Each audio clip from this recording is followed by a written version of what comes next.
I just wanted to introduce myself. My name is Valerie King. I am the CEO of the Valerie King team at Keller Williams Realty, and been doing this for about over 15 years now. And I work with Brandon. I work with a couple of other agents, and we do work together, right? Josie is our director of operations and marketing, so she's my right hand. She knows almost as much as I do on the real estate side. She's does a lot of the back of the scenes with transaction coordinating, paperwork, and everything to help keep us in line throughout the transaction. So you'll get a lot of communication with Josie, myself, Brandon, or any other agent that you work with on the team as you proceed through a transaction. So regardless of who you work with, you'll always have there will always be input from us behind the scenes, whether we're working with you directly or not. So just know that every single client that works with our team, we care about and we hope to help to have a successful transaction with. So I just wanted to be able to introduce myself, say hello, and just know that I am an additional resource for any of you should you have additional questions and you know, want to have a direct conversation with me. Okay, but I am going to give the floor to Brandon. He is our host for tonight, and Josie is co-hosting. Um, I believe our attorney should be coming on shortly, Leticia Crespo, and I know that our lender has gotten waylaid with the weather, unfortunately. So he won't be on. So Josie will kind of step in with some of the programs that his company has and be able to share those with you guys as well. Okay. So you're gonna have lots of information for this evening, I promise. And if you have more questions, which I hope you do after the fact, feel free to reach out to any of us. All right. You guys have a great evening. Brandon, you go ahead and take it away. Thanks, Thank you. Val. So if you guys have any questions now, you can put them in the chat. I want this to be interactive. So I'm gonna ask you questions, and if you have any questions, put them in the chat and feel free to chime in.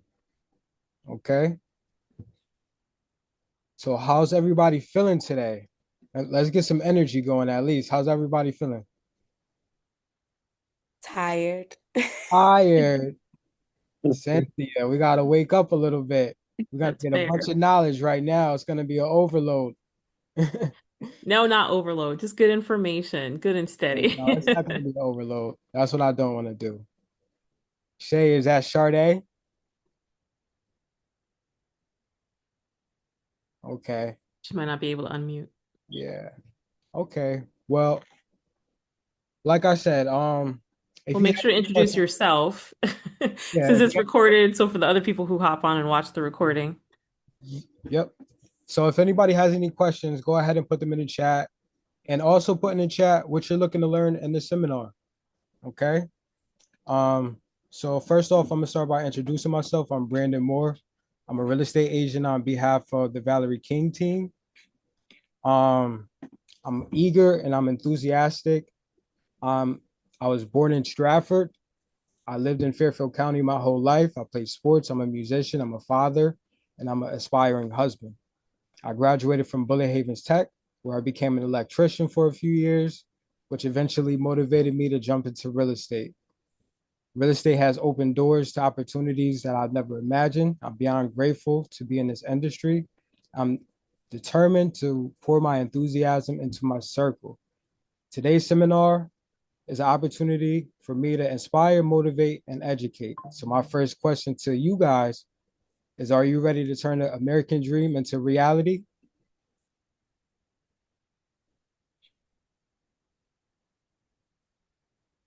I want to start sharing my. Y'all can unmute if you want. So I should probably say everybody's muted just so there's not background noise, but feel free to unmute.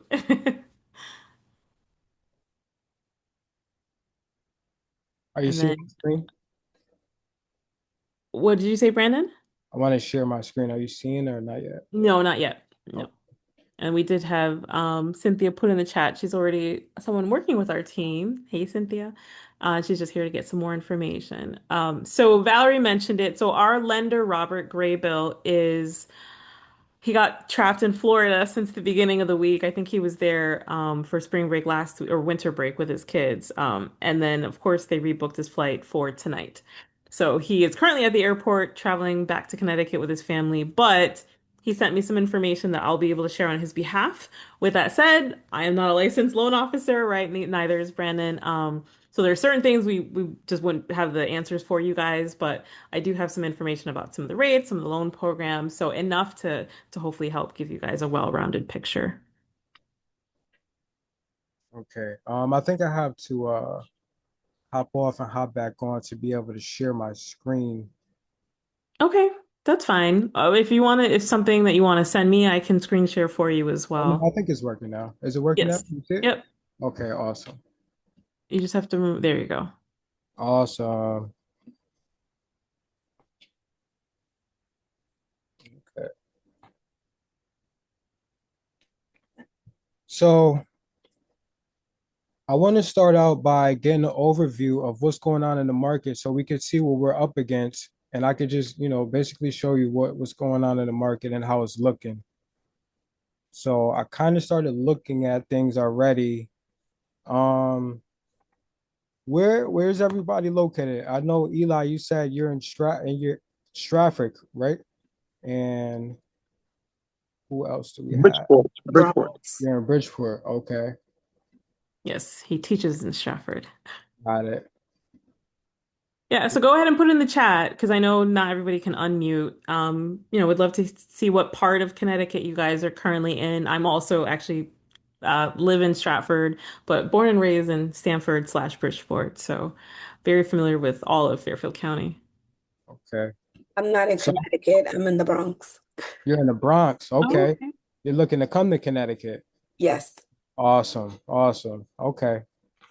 So let's look in Fairfield County because that's where majority of our people are at as of right now. I want to look at the sales price. So, okay. So right now in Fairfield County, let me explain that first off. Fairfield County is one of the most, expensive counties in Connecticut. And it's more so because it's right next to, the prominent part of New York. So the rates are going to be a little bit higher here. The prices are going to be a little bit higher here versus, a county like New Haven or Hartford. So what we're looking at right now is the medium home value, which is at 665. And this is for, let me see. All right, so for single families right now in Fairfield County, it's around 800, but this number is skewed because we have, Greenwich, which the prices are very high, and we have, places like Bridgeport and Stratford where the numbers are typically average. So I just want to compare Fairfield County to, somewhere like New Haven County where the numbers are, a little bit more typical at what we're looking at.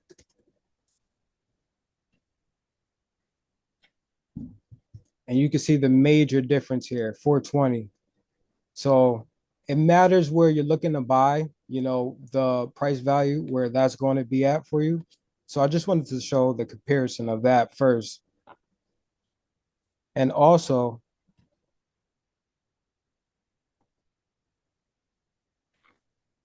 so I wanted to look at this briefly. This is the list, the percent of the list of price value.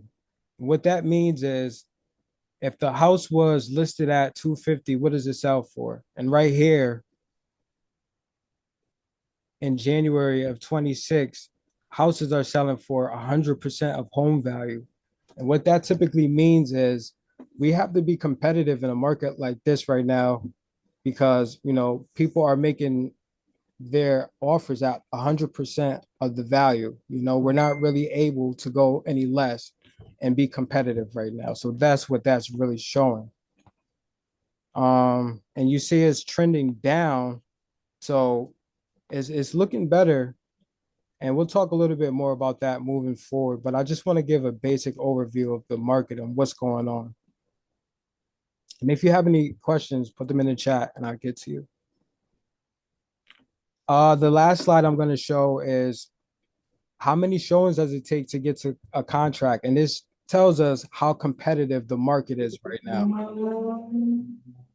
So as of recently in January in New Haven County, it's taken around 13 showings for a house to go under contract. So that's really not a lot. 13 families get into a house and see it and check it out. That's typically on the first day for it to go under contract. So this is showing us that if you're serious about making an offer, we have to go see the property soon. And, if you're serious, if it checks off all of your criteria, then we have to make an offer as soon as possible. Okay. So let me see in the chat. What do we have in the chat? Did anybody put anything that they're interested in learning about? No questions in the chat yet, Brandon. Nothing in the chat. Okay. Well, a couple of things that we're going to go over is fears versus facts about buying a home, the realities of our market today, 6 simple steps to home ownership, financing, and the next steps after what we're going to do today. So does anybody? Before you start, if you don't mind, I just want, because Leticia did hop on, so just to Okay. introduce her. I know she's not, her camera's off. But so our attorney, Leticia Crespo with Crespo Law Firm, she is on, and she'll also be talking a little bit about kind of the legal side of real estate. Leticia is awesome. She's my go-to attorney. She's taught me so much since I've been in this industry, and yeah, she's awesome. So I'm looking forward to hearing what she has to say. So when I'm going down the journey with people doing the real estate, there's a lot of myths and a lot of fears that people hear, which holds them back from becoming a homeowner. And it's a lot of common sayings. It's the typical ones, but it's really a lack of knowledge, and some of the things that I hear, the fears are, I can't afford to buy a home right now. But the fact is, until you do the math, you don't know what you can afford or what you can't afford. Another one is, I should wait until the market gets better. But the fact is, it's never a bad time to buy the right house. And it's never too early to start the process, you know? So another fear I hear is, I don't have the money for a down payment. There's a variety of down payment options available to you. I can't afford to buy my dream home. The fact is, the best way to get closer to buying your dream home is buying your first home and using your first home as a stepping stone. That's kind of like what we was talking about with Eli. So Eli, we could have a consultation after this. We could talk a little bit more about different options. We could go into that because you have many options. But another fear that I hear often is, I can't afford to buy because my credit isn't very good. And there's always options on credit. Typically, your agent that you deal with will know a lot about credit because we've dealt with so many different credit scores. The lenders will be able to tell you about your credit. And also, we both deal with professionals that strictly deal with credit, so depending on the severity of where your credit is and, how soon you need it to be fixed, there's always options to help you out. Another fear I hear is, I should wait until I'm certain about my domestic future.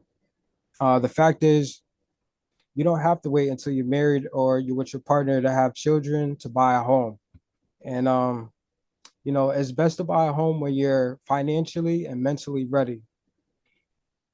Buying a home seems too complicated. No one ever will tell you that buying a home is easy. Is sometimes it's simple, but it's always a journey. And lastly, another fear that I hear is, I should pay off my student loan debt before buying a home. Student loan debt doesn't prevent you from buying a home. And like I said, there's always strategies, and that's why we speak to the lenders. Okay. So again, we had a lender that was set up to be on today, but he had issues with the weather. I'm ready to chime in whenever you need me to.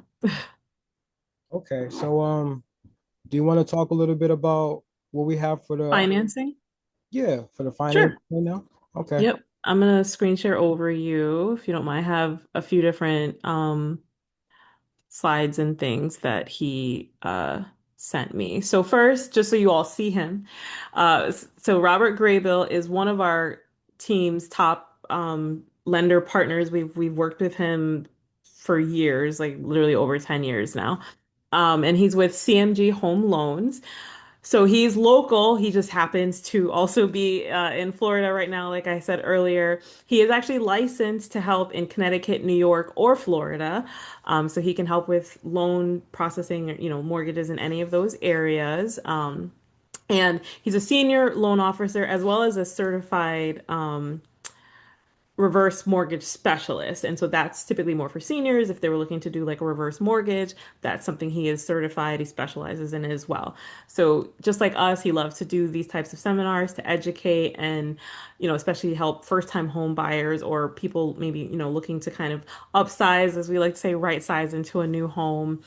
So unfortunately, he couldn't be here today, but you could take a picture of this that has his contact information. And if there's certain questions that you had that were very lender specific, I would encourage you to reach out to him. He's great with just talking and taking his time to really make sure that the clients kind of understand what their next steps needs to be, right? And if you're not quite ready for whatever reason, like credit, like Brandon was just saying, he'll help you and help you come up with a plan on what you need to do to kind of improve your credit or to, how much if you need more savings, things like that. Um, and so I wanted to share. So there's a few different types of loans, right? In general. So if you're not familiar, if you're it's your first home, or even like Dr. Eli, if you've bought a home before, this might be a refresher, right? So one type of loan is just a straight conventional. That's the most standard, if you will, conventional loan. So it could be like a 30-year fixed mortgage, right? Something you've probably heard that term. So a conventional loan typically requires like 3 to 5% down payment. It's no longer the era of 20% down like our parents probably needed back in the 70s or whatever. So a lot of people don't realize that. So when Brandon said if you think one of the fears you might not have enough down payment, 3% is a whole lot less than 20%, for example. Then there's an FHA, so that's a federally backed type of loan, government backed loan. So that's actually a great option if your credit is not as strong. And for an FHA, you only need 3.5% of a down payment as well, in order to be able to qualify, right? Besides the other criteria. Then there's a VA loan, which is a veteran loan. So if you are like former military or active either or, those are actually 100% financing. So that means there's no down payment. You do still have to put a deposit when you're putting an offer on a home, but that deposit is refundable to you as a veteran, right? And then there's some other great benefits that a veteran can be eligible for if they use a VA loan specifically. And then Connecticut specifically has what's called a CHAFA loan. So that's the Connecticut Housing Finance Authority is what CHAFA stands for. And so CHAFA is basically like a second loan. So there is a second kind of loan processing layer onto your first mortgage and then almost like a second mortgage, right? Now, it's specific to Connecticut only, but it does provide low interest rate options as well as it helps cover down payment assistance and or closing costs. So depending on how much CHAFA funds you qualify for, you can get help towards your down payment assistance and possibly your closing costs. Because those are two different things. So like I said, if it's a conventional, for example, you only have to put 3% down, for example, but you still have your closing costs, which help for title, homeowners insurance, attorney's fees. A lot of things are involved in that closing cost, which Leticia can probably speak to a bit more. And so CHAFA can help with some of that. Another similar program is called HDF. So that's something that CMG offers specifically. Not just CMG, but they do offer HDF because not all banks offer CHFA. Not all banks offer HDF, for example. So you want to use a lender that can give you a wide variety of options and they can run the numbers against all these different programs to tell you which is going to be the best option for your payment goals, right? So with HDF, that's Housing Development Funds, I believe it stands for. So it's similar to CHFA in that it's a second kind of underwriting layer. It's almost like a second loan, right? But with that program, you can buy for as little as 1% down. And so there's a lot of other really great benefits with HDF if you are able to qualify. And then just in general with down payment assistance, right? One of the most popular is called Time to Own. So different than CHFA and HDF, it's actually a grant. So with Time to Own, you can get up to $25,000 almost free, if you will, but there's stipulations. So, for example, it can go towards your down payment and your closing costs as well. Some different types of financing, like might only be down payment, for example, but for CHFA, HDF, and for Time to Own, it can go towards both. And the catch with Time to Own is that it does need to be owner occupied, right? For in the home for the entire time, right? And after 10 years of you living in the home, that's when the entire grant is forgiven, basically. So they will forgive 10% every year. So if you're in the home, for example, for 5 years and then you decide to sell, or if you move out and you want to rent it or something, then that would make you ineligible at that point. But 50% of it would have been forgiven. So 50% of potentially up to that 25,000, right? But then the other 50% you would have to pay back. So it's a great option if you're not planning on moving, anytime soon and you're really looking for probably that forever home or at least what you think is going to be the forever home, then Time to Own is something we've had a lot of clients in the past be able to use Time to Own successfully for their needs. And then Robert sent me, so this is just a little flyer that does talk a little bit about the HDF specifically, low interest down payment, like I said, closing cost assistant for Connecticut first time home buyers. Um, they call it Smart Move Home Ownership Fund, which is kind of just, the money has to come from somewhere. So that's kind of just what the fund program is called. And then there's just some details here. For example, the 3% interest rate, second mortgage, so just on the second mortgage part of it. And there's origination fees, different fees involved with the loan. So we're not going to get into all of that because, again, we are not the actual lenders, but just a little bit of information to be able to kind of show you guys for that. Oh, and I'm sorry. Other notes that he sent me just for you all to know. So as far as the credit score to what Brandon was saying, um, with CMG specifically, because again, every bank is different, they actually can pre-approve buyers with a 580 minimum credit score or better. So a lot of people think that they need like a 650 or 700 even, and that's not the case actually.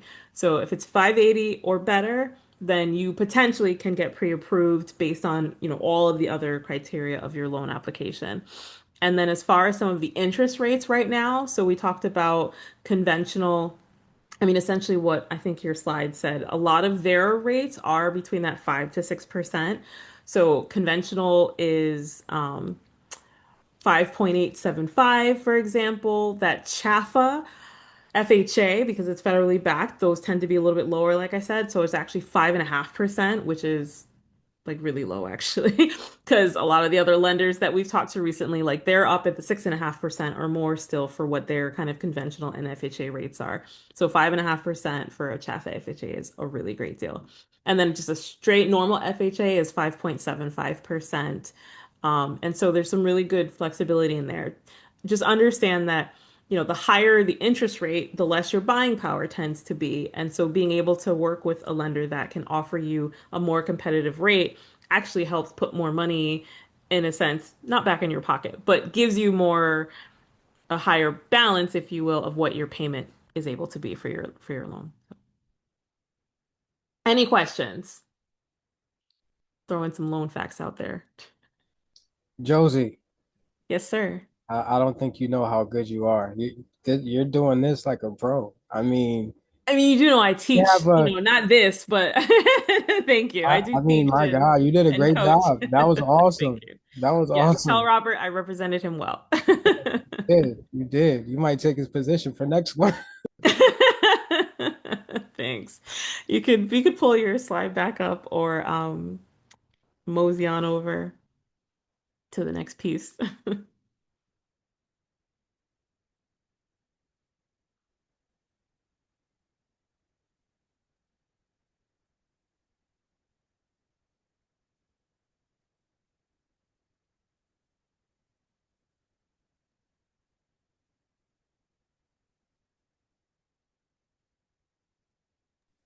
Are you seeing me?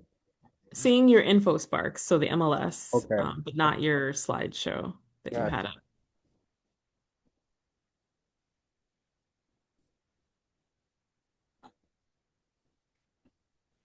Mac users, man. I I never understand know. it.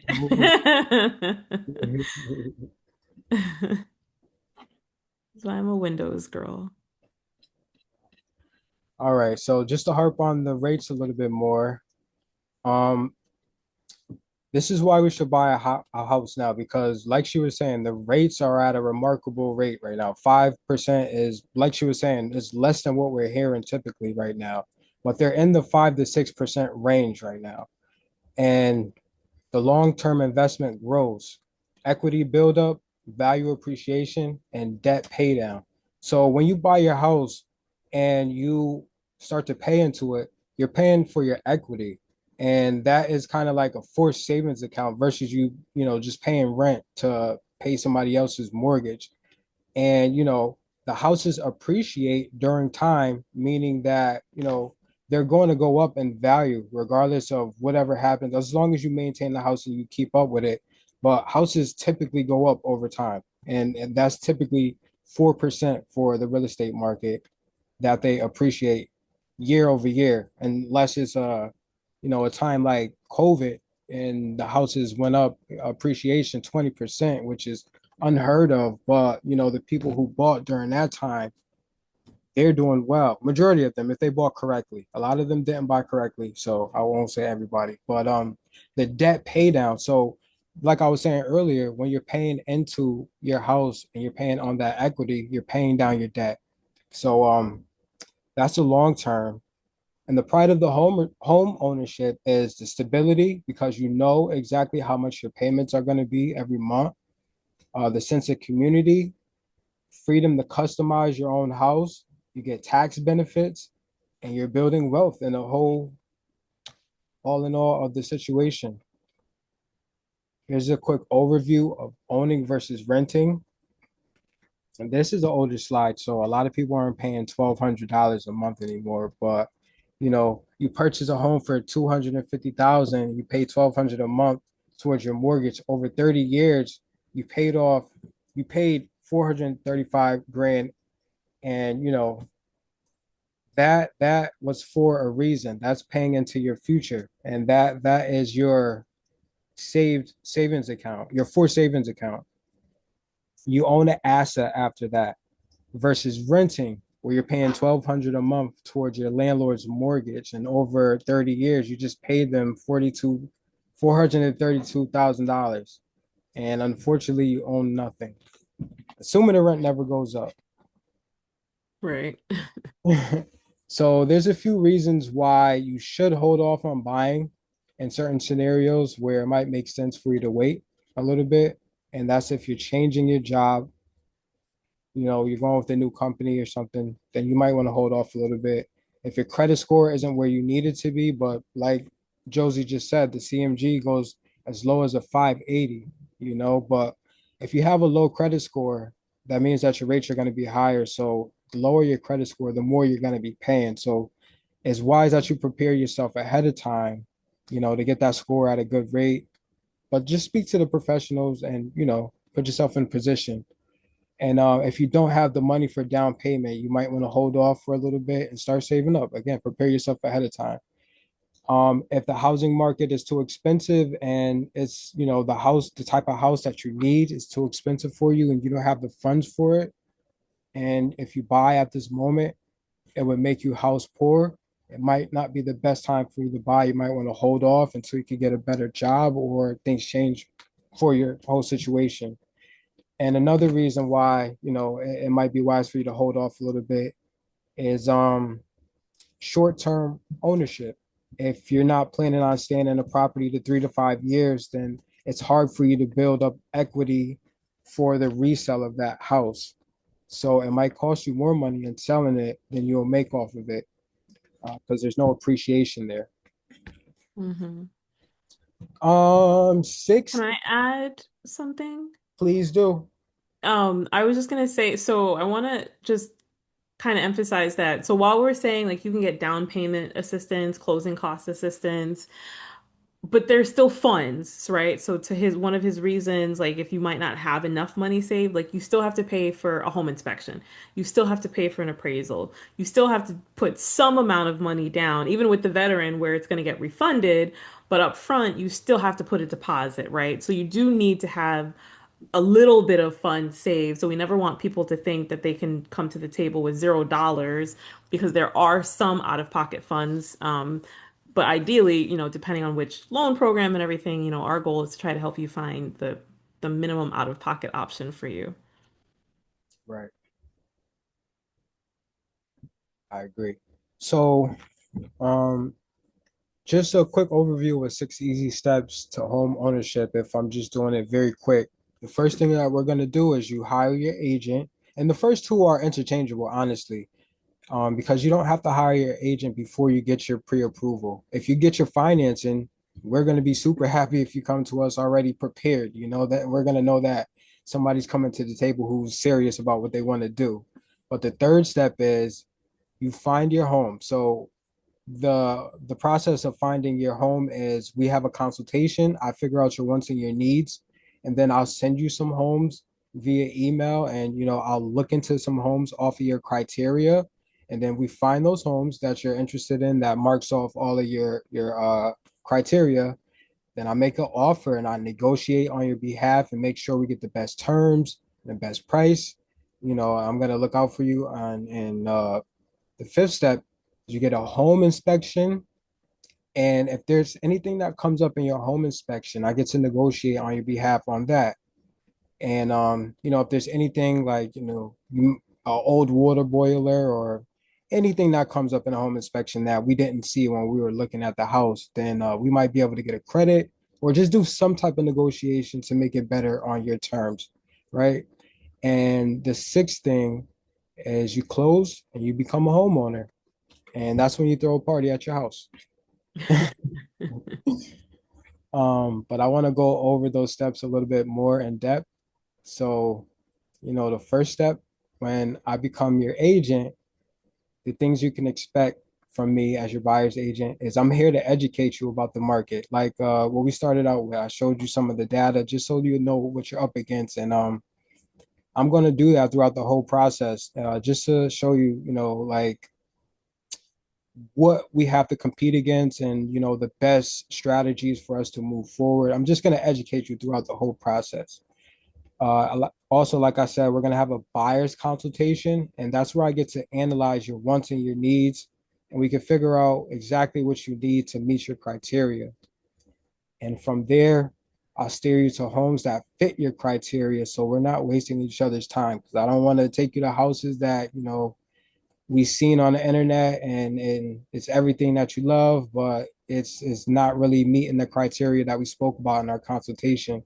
I want to make sure that we get into houses that you really love and it's going to make sense for you overall.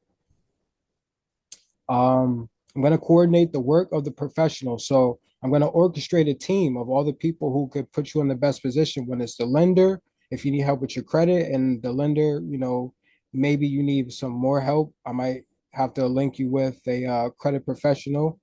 But I have everybody that can make the perfect team for you. And I have, like I said, the attorneys. My go-to is Leticia, but we have attorneys that you could use. We have contractors. During the process, I'll send you out a vendors list. So if you need, anybody like a contractor or anybody, we have a bunch of people, vendors that we deal with that can help you, that are reputable and competent. So, and basically, I'm here to solve any problems that may arise throughout the whole process. And once you decide to use me or anybody in Connecticut as your buyer's agent, one of the most important things is us to sign a representation agreement. This sets mutual expectations in writing. It commits me to finding the perfect home for you because I have a fiduciary responsibility. And that means I have to keep your best interest at heart. So if, anything comes up to where I have information on, maybe we can make our offer lower or any type of information I have, it's my responsibility to make sure that you know that. And also this representation confirmed exclusivity between the both of us. So this means that, once you sign this, I'm your agent. I'm going to be the person that's, taking you to these properties. I'm going to be walking you through the steps, and you shouldn't be working with anybody else in the whole time that, we're under this agreement by state law. So the second step is securing your pre-approval, your financing. And there's two separate things that you could get. You could get a pre-approval and you could get a pre-qualification. Typically, you get a pre-qualification from, a lot of the online sites, and they might tell you they might make you think that you're pre-approved, but the difference is a pre-qualification. It's not formal or lengthy. It's not a commitment letter from a lender, and it's more so a rough estimate on how much you can borrow versus a pre-approval that you get from a lender. It's a formal commitment letter, and it states how much you can borrow and at what rate, and it makes you a stronger buyer in a multiple offer situation because I'm going to use your pre-approval to back our offer when I put that in on your behalf. So there is a difference between a pre-approval and a pre-qualification. So you want to make sure that once you do speak to a lender that you're getting a pre-approval, because that's just going to put us in better standing. And again, when you're choosing a lender, you can ask for referrals. If you're already in contact with me ahead of time or an agent, we could refer out our lenders that we're using at the time. You interview your lender, and you choose the one that you feel the most comfortable with. Prepare a loan application, get the pre-approval, determine what to pay, and select loan options. As Josie was talking about, there's different types of loans you could get, from a FHA, a conventional, a USDA, and a VA loan. If we have any vets on here, put that in the chat. I don't think I've seen many people. I don't know if you're a vet as well, Eli. But vets could get a loan called the VA loan, which is 100% financing. That means you don't have to put any money for a down payment. So during the process, it's wise for you to create a budget. And when you're creating a budget, you identify your expenses, how much you're paying into everything a month, all your bills. You determine the amount you could comfortably spend on your new home. And if necessary, you make simple changes. You don't want to change your whole life to where, you get into this house and then your whole quality of life goes down. You want to make simple changes till you get to a point where you're comfortable and it makes sense for you to buy. Again, like I said, the best time to buy is when you're financially and also mentally ready to buy. So understand the mortgages. There's three decisions. You have down payment. How much are you paying for the down payment? And that's typically between 3 and 20%. Interest payment, that's at which rate are you getting? And like we said, the CMG is giving great rates right now. They're around the 5%. And your terms of your mortgage. Typically, people do a 30-year mortgage, but not often, sometimes people do a 15-year mortgage, which would be a little bit more expensive, but in the long run, you're paying less in interest because you're paying less time. So you can look more into that with your loan officer, and they'll go over those with you. But to go a little bit more into what your monthly payment will be, your mortgage payment is called a pity payment. And that means your principal, interest, taxes, and insurance is all paid with your mortgage payment every month. And your principal pays towards the equity in your home. The interest pays the lender for the loan. The taxes pays the state and the local entities for owning a home, and the insurance pays to protect your investment. So a little bit more about the down payment is really based on which type of pre-approval you get. So that's why it's very imperative for you to get a pre-approval in the beginning when we first start. Either we do our consultation if you hire me first, or if you start with the lender and you get your pre-approval, it's very imperative for me to understand which type of pre-approval do you have so I can know if you have a VA, a FHA, or a conventional, because it's going to alter what we're looking at and how we're making our offer. There's also grants, so which is why you want the pre-approval, right? They'll go deeper. Like there are certain grants for teachers, for firefighters, right? There's extra things that we didn't really talk about, that someone might be eligible for. So it is really good, like Brandon said, to have that conversation with the, any mortgage lender to figure out all of the different things that they might be able to combine, to help you buy a home. Yeah, and to even just delve deeper into that, just going by zip code and county by county, there's a lot of different programs that are locally funded. So I know that there's a lot of different programs in New Haven that help out, just different funds that, I've ran into. But there's a lot of different programs. I feel like there's a strategy for everybody, and it's not only with just your lenders. Some of them are local. So that's a conversation that we will have during our consultation as well, especially if you know exactly where you would want to buy at, like the county or the area. Then I could look more in depth into which grants or which programs that might be in that area as well. Um, okay, so about the down payment, you could get where will these funds come from? It comes from your side jobs, your savings, and you could get something called a gift. And that's where you have your parents or your in-laws or somebody give you, a certain amount of money if you need help with the down payment. But there's a process of how you get that. They can't just send it over to you, or it's best to have the money in the bank ahead of time, but the lenders could go over that in depth with you. Maintain the pre-approval. So when you're getting a pre-approval, there's some things that you don't want to do. You don't want to make big purchases. You don't want to buy your furniture ahead of time. You don't want to get any new credit or debt added to your credit, and you don't want to change your job. And this will protect your down payment.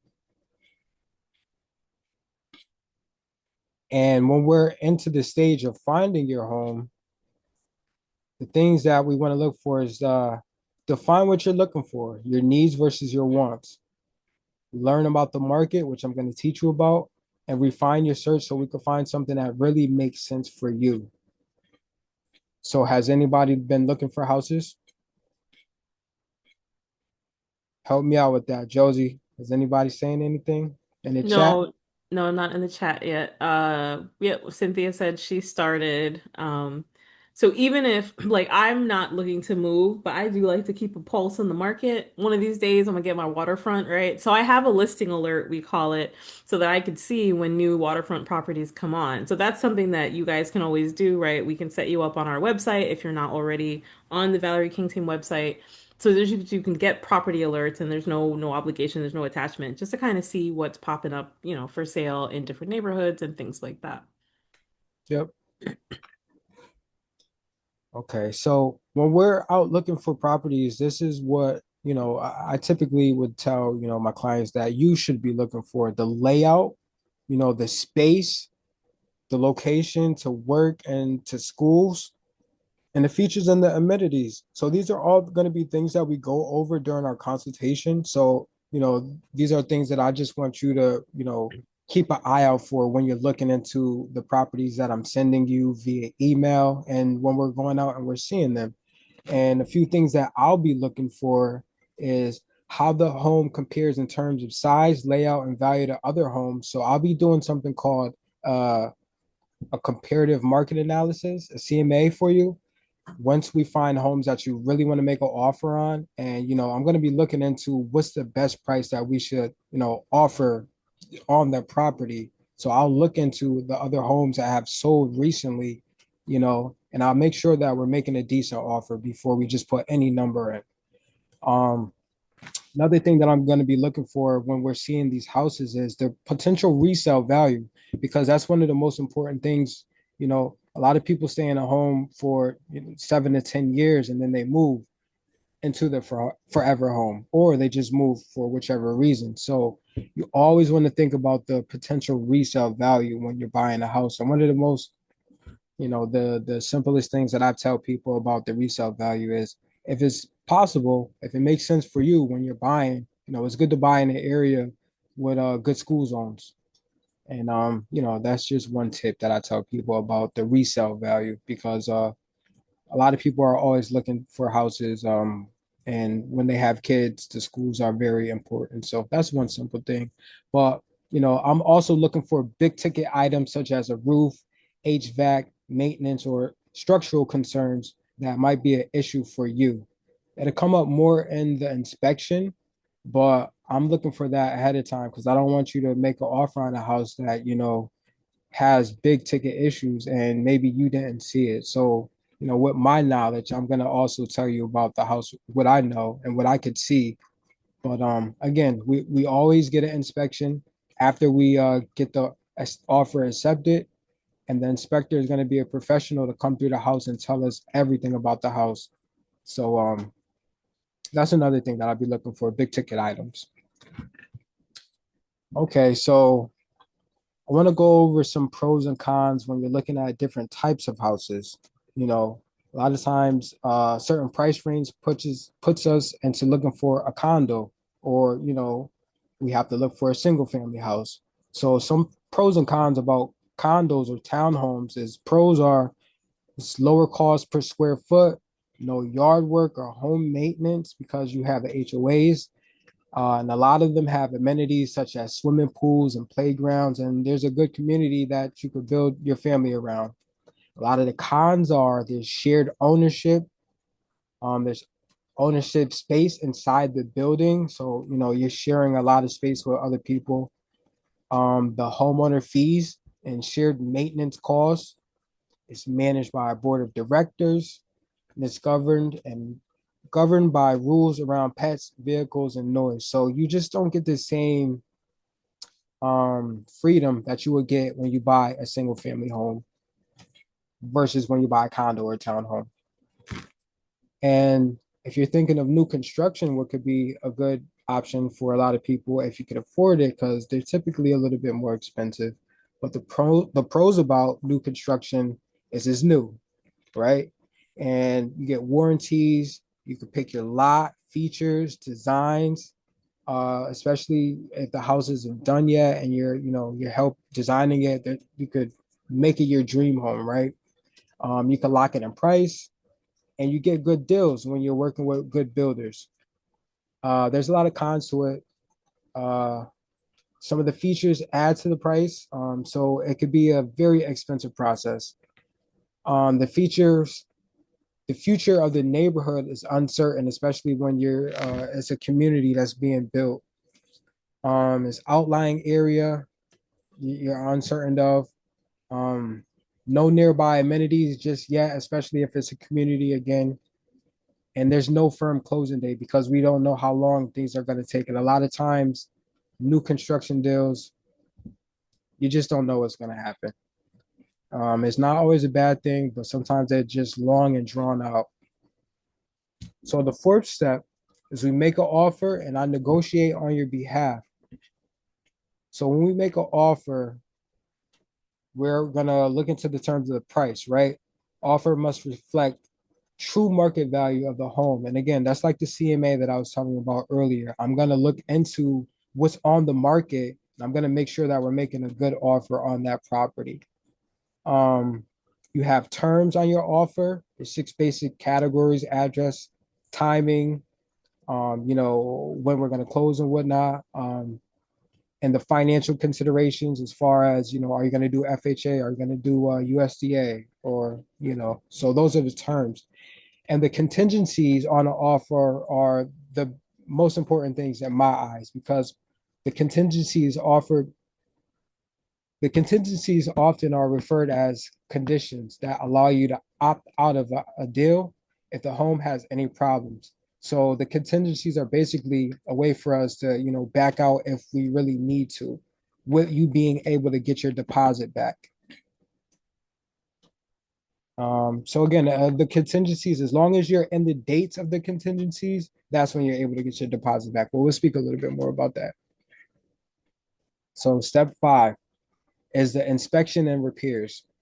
So once we have an accepted offer, you get 10 days to have your inspection, and I can negotiate if we have anything to negotiate on off of the inspection. So once you get your inspection, we'll get a report within, the next 24 hours, just and telling us an overview of everything that's going on with the property. Then I'll reach back out to the seller, and if we have to get a credit or if we have to do any type of negotiate on your behalf of what we found in the inspection, that we have 10 days to do that from the accepted offer. And during the inspection, I emphasize that you don't have to sweat the small stuff. It's the big stuff that matters the most. Just the cracks or the crumbles in the foundation. If there's cracks inside the house or over the windows, that could be telling us a lot. If there's water stains in the ceilings, the floors, or the walls, that could be a sign of something that happened a long time ago and that wasn't really paid attention to. That could be, something scary in the future. Faded or worn shingles, because, doing a roof over it could be very expensive.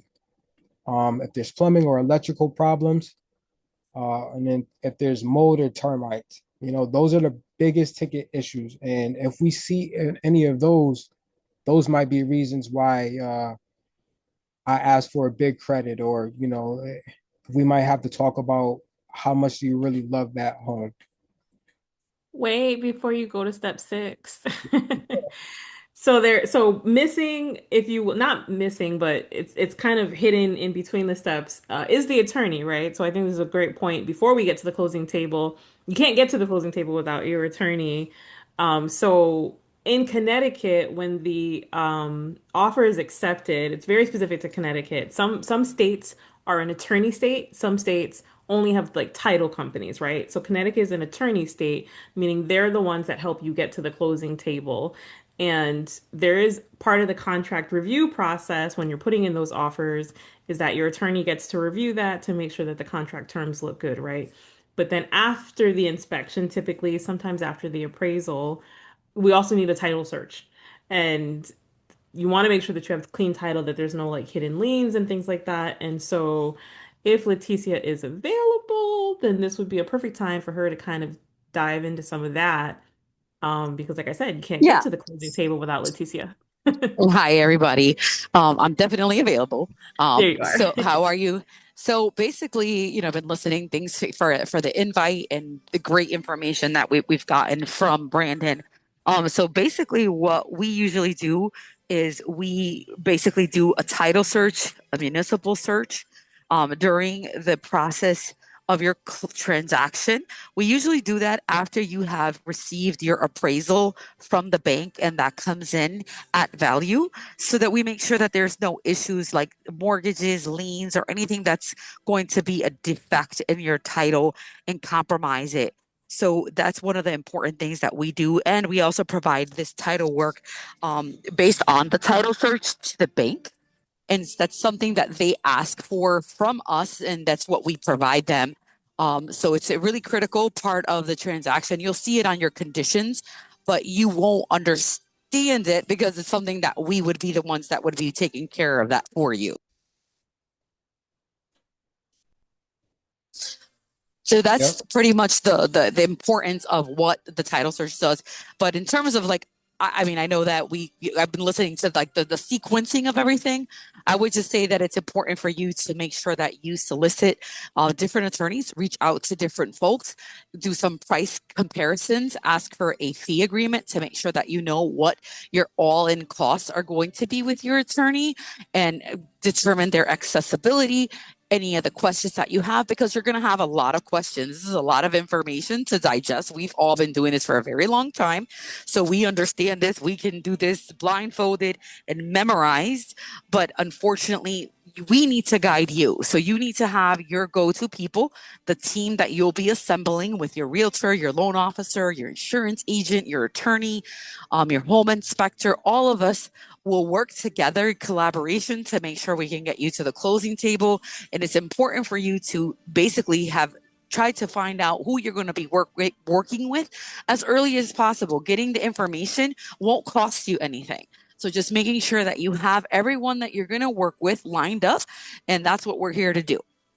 And I'm here for any questions.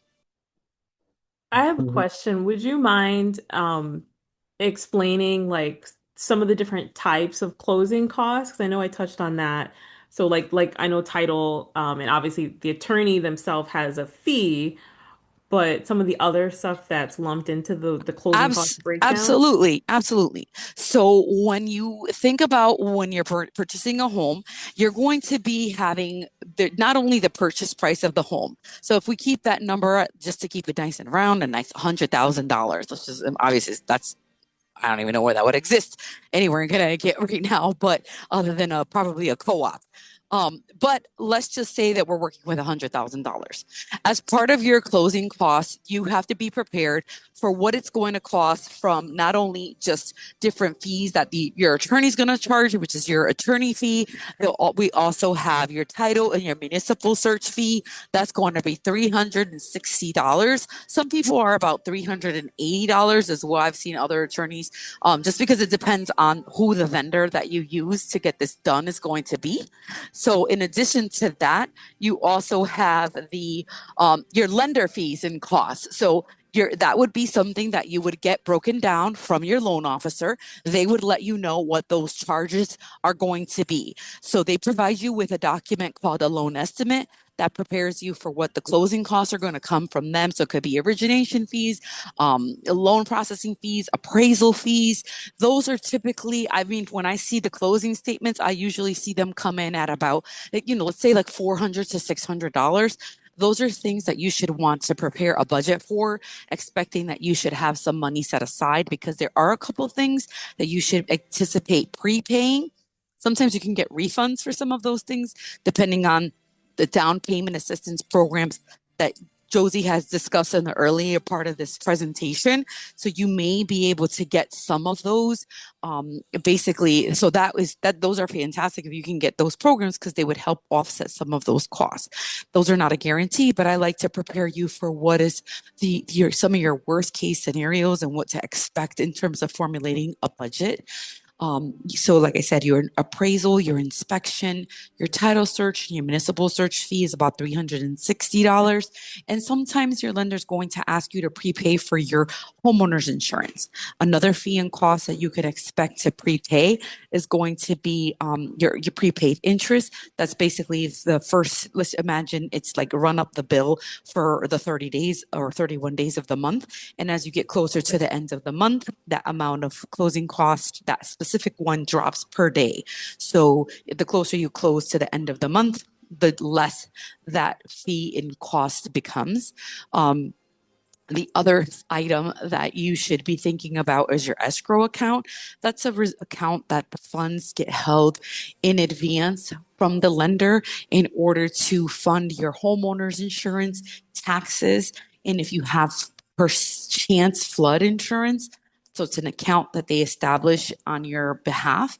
So that again, these are all fees and costs that you don't want to kind of really get into too much of the minutia, because it could look difficult to, it's a little difficult to conceptualize unless you have the specifics in front of you. But that's what a person like Mr. Graybill will do for you, he'll, or any loan officer that you end up working with, they're going to provide you with information once you're kind of ready to activate your loan. You have to see those by law, federal law. You have to see those within 3 days. So that's pretty much what it is. The only other thing that you would want to keep in mind is if you're going to be having to pay a buyer's agent commission, usually your realtor is going to try to work their compensation into their fee, but there are some agents you have to be mindful of that are charging, let's say the seller, they've incorporated 2.5% of their commission or 3% of their commission into the transaction to be paid by the seller. There are some realtors that if the agent's not paying 2.5, let's say the full 3%, they'll charge you the 0.5%. So it's really important for you to be mindful of, working with a team like Valerie King's team, that they're very transparent about what they charge and aim for everything in the terms of compensation to be paid by the seller. So those are the fees and costs that you should expect. One other one is going to be just some prorations. Taxes are usually prepaid in advance, so we're expecting that you would have to refund the seller for any of the taxes that they've prepaid. Usually it's 6 months in advance. So let's just say we close now in February, you would be reimbursing from February 28th. All the way to June 30th. So that's really important for you to keep in mind in terms of a closing cost. But those are usually it. Again, I can't say how much it is in total because it's all going to depend upon the program that you get. So, we talk about closing costs in terms of what you have, what it's being charged, but also the balance of what you need to bring to the closing table to get there. And if you have a down payment assistance program, that really reduces the amount that you could expect to have to bring into the transaction. So that's the beauty of working with a team that's going to detail all of these costs and fees to you so that you're fully prepared. Does that answer kind of the closing cost part, Josie, for you?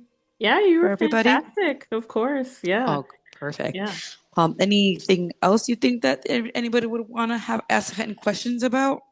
I was just gonna say, I know another area where we as the realtors have to lean heavily on the attorney's help sometimes is if there's like open permits. So something else to keep in mind when you're buying a new home, right? You want to make sure that there's no permits. Like if they added a third bathroom, did they do it the right way or did they just get Joe Schmo to help, uncle? And then they didn't get legal permits because in those instances, for example, like sometimes you have to have the town come back out. They might have to open up walls if electrical work was done, things like that, inspect it. And so that's part of some Leticia, correct me if I'm wrong. Yeah, Part of the that's title and municipal search that happens. it's part of the municipal search. So the Municipal title search. the title search looks at the lien records to really focus in and drill down on liens, taxes, any restrictions, anything that you need to be aware of in terms of the title. The municipal search is where that would come up. That is a search that goes into the municipal departments. Our search goes into 5. It goes into the fire marshal, floods, the flood and wetlands department, and zoning, building, and pretty much the health department to see if there's anything there. So in the search that I mentioned, that's $360. That's just one fee for both of those searches. Really, they're broken down. The 210 technically is for the title search, 150 is for the municipal search. But that's what the report is going to tell us if there are any permits that are open, and that's where we would know and try to negotiate getting those to be refunded. I'm sorry, get closed out, inspected, and finalized. And we find a lot of them with, like she said, bathrooms, basements, roofs are very popular because of solar panels. So those are the ones we find often times right now and with closings. But we just basically make sure that they understand that it has to be closed by the time of closing in order to move forward with the transaction. Some clients move forward with things as is, so it's not like you can't, but the point is that we have done our due diligence and that you're making an informed decision and understand the risks, the benefits, and the drawbacks of everything that this could entail. So it's just making sure that you have the information to make an informed decision and that everything matches up. So if the bathroom number count is off, then, or that's where we could also see that there may not be an open permit, but actually, in fact, a missing permit. And we deal with it the same way. We try to negotiate through those things. Some clients just take a credit. Some people take a reduction in the purchase price. Some people just say, I want this house, but just to have the seller close it. And that's something that happens as well. So that's where we would find that information. Okay. Yeah, thanks. That's all very helpful. You're welcome. Tidbits, yeah. And I really like the slide, Brandon, the budget for additional expenses that you have up on the screen. Yeah. But yeah, I know Leticia tried to play off what I said earlier, and that she's my go-to girl, and I think she just proved why I said that. But I do advise everybody, ask around, get referrals to everybody that you're speaking to. But Leticia is awesome. I could you could tell how thorough she was on explaining everything. So again, that's why she's my go-to, and she's awesome. And I'm just very grateful of the people that I work around. Josie has been awesome today, as everybody sees. And these are the type of people that you want to have on your team when you're making a deal like this, which is sometimes the most expensive, deal that you're going to make in your whole life. So you want to have people on your team that's competent and, passionate about what they do. So thank you for reiterating what I said. But to just move on a little bit about the closing part, about once you get all the way to closing and an offer, I would say, whoops.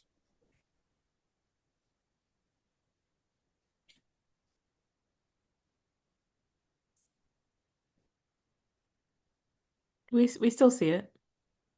Okay. Okay. So the closing costs typically are around 2 to 3% of a loan amount, including the lender and the title fees, appraisal, etc. Kind of like what Leticia was just going over. But there's a separate fee that we're paying that is going to be combined with your down payment is the earnest money. And the earnest money is typically a 1% of the purchase price, sometimes 2%. But depending on what number we are willing to put up, willing and able to put up for the earnest money, kind of shows the seller how serious you are about the offer. So that'll be the funds that the money that we put up within the first 3 days of an accepted offer. And then after we get the accepted offer, like I spoke about earlier, within 10 days, we have to do the inspection, which is going to be a thorough professional look through of the whole house to see what we didn't see and if there's anything that we need to negotiate. It's typically around $300 to $600, depending on the square footage of the house. A survey is as needed. They're not always needed, but sometimes you do need to survey the land for various reasons.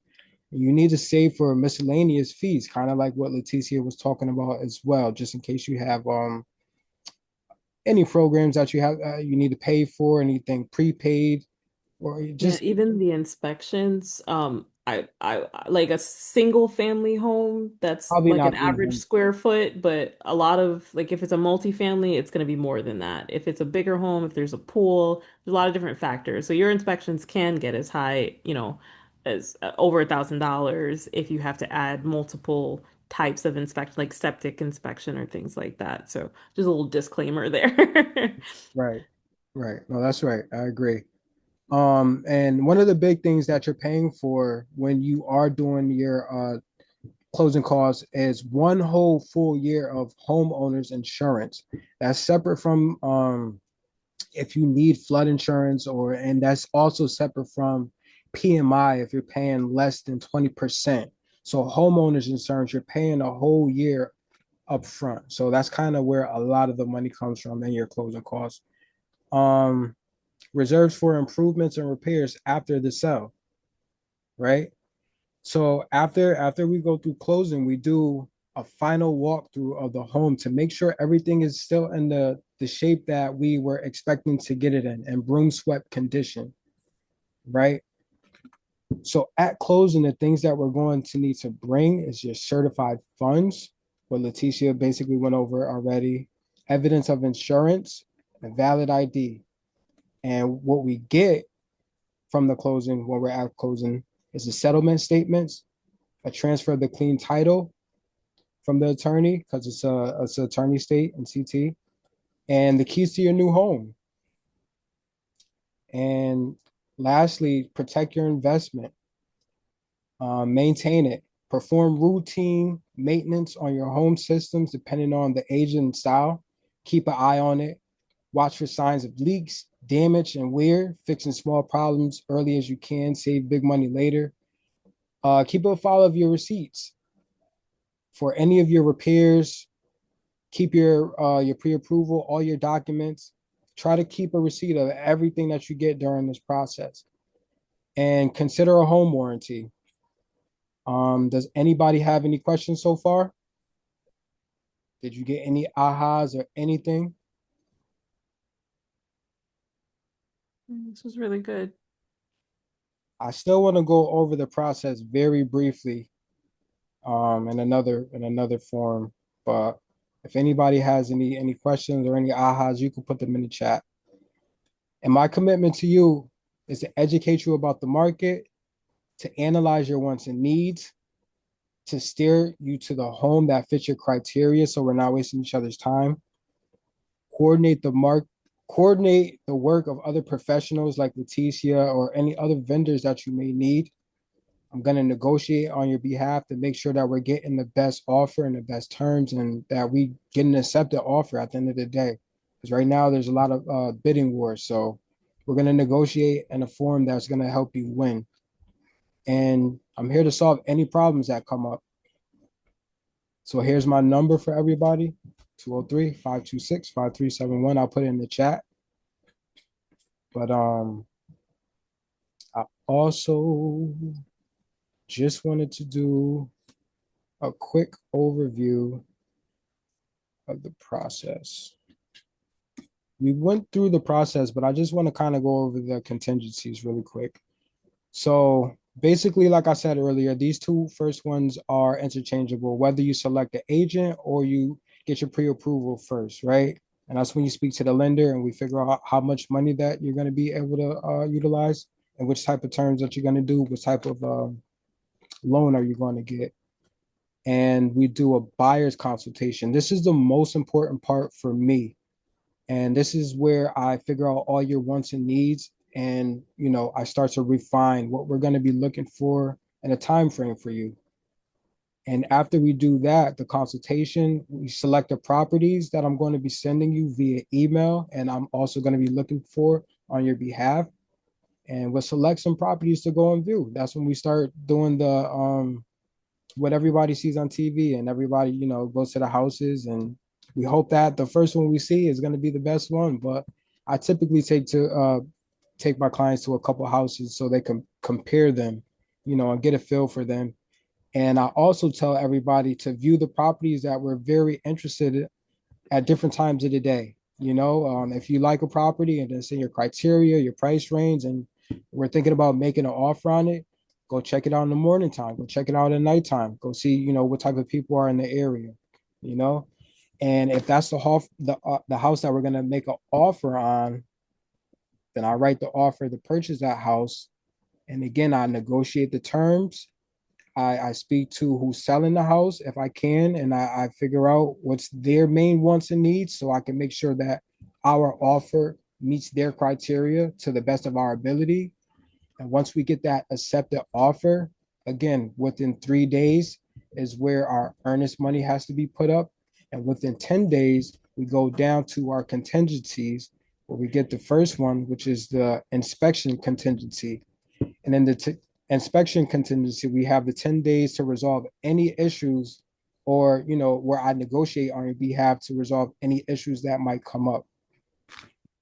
We have the mortgage contingency, and that is, you know, we get a certain amount of time to make sure that you are getting the mortgage that we applied for in the beginning, because a lot of times, you know, people don't understand that your pre-approval is something that you get at that time.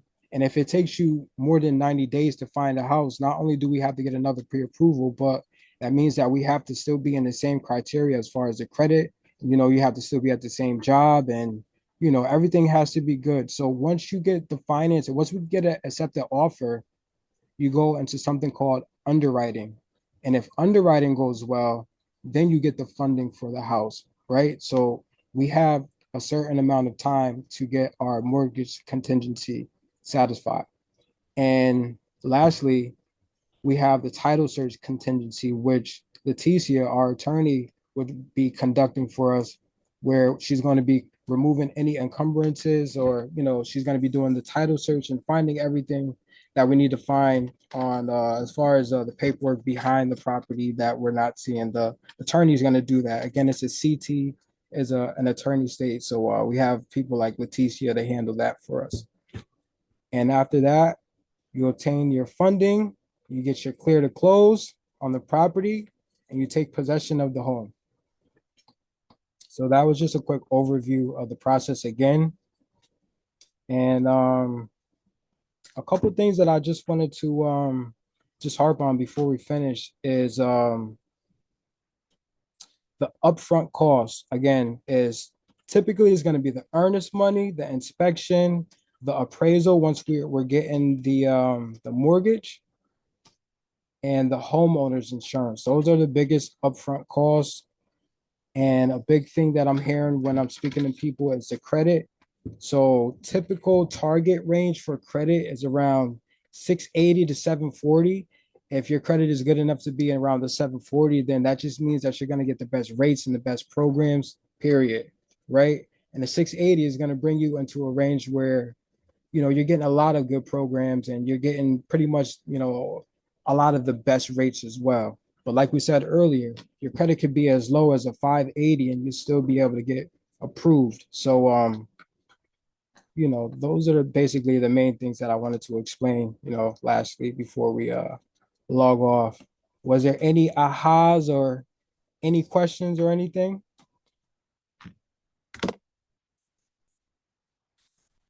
No. No questions in the chat. Leticia did put her contact info in the chat. And we'll get that sent out with the recording for her and Robert's contact info. So if you want to reach out to the lender, if you want to reach out to Leticia specifically, of course, Brandon's information will also be included in kind of the follow-up campaign, so any questions, you can always reach out after the fact as well. Great job, Brandon. Thank Cynthia you. says she Good needed job. this refresher. She appreciated it. Thank Yeah. you. Again, Thanks, Leticia. My our pleasure. our main objective here is, to make you feel prepared and not overwhelmed. This is a bunch of information, but again, you start first with speaking to an attorney, or you start with speaking to me. So we have a consultation, and this is really just to get you educated, motivated, and inspired to start the process. It's never too early to start the process. And some people I've been working with for years, and it's just not the time for them to do it, but I've done deals where I've met somebody and they bought within the first couple of months.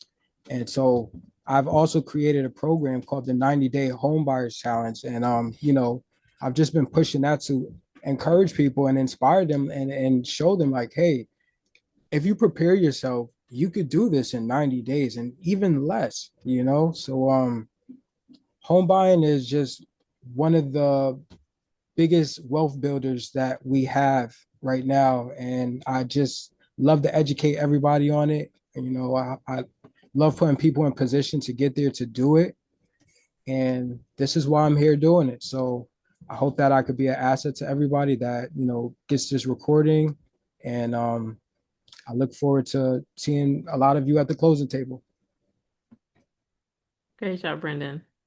Thank you. Great job on your behalf. Teamwork.